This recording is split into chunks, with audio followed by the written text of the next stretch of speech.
Mga lods, pauwi na tayo.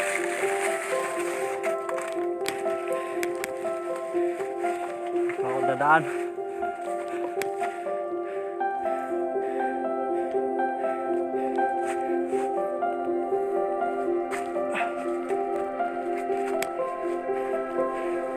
Isang sakong kahoy.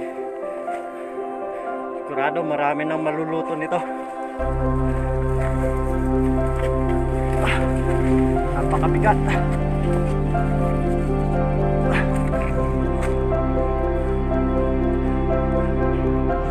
Lods, nadulas ako.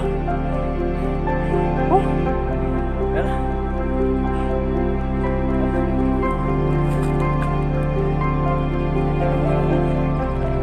Sa akin oh. Grabe.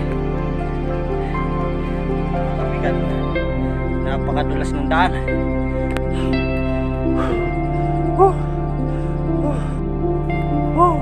Mahirap ng ganito mga lods. Malapit ka na sa kapatagan eh. Mas bigla pang nadulas. Ito naman kasi yung tinanong mga lods. Tingnan nyo naman. Napakatagal. Ginawa sa baba yung kahoy. Tapos dinala ko dito.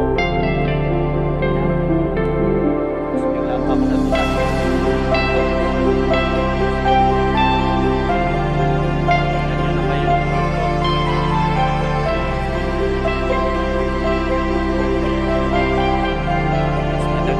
Ako ng kahoy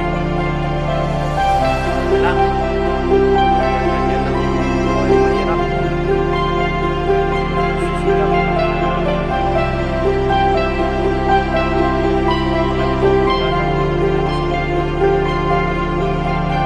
kaya silin yan hindi pa nakapundar. Sana lagi niyo ako suportahan mga lods para mapundar ko rin yung ganong bagay para hindi na mahirapan mangguha ng ganitong kahoy. Pakahirap din kaya lalo na ganitong nag-uulan-ulan, madulas yung lupa.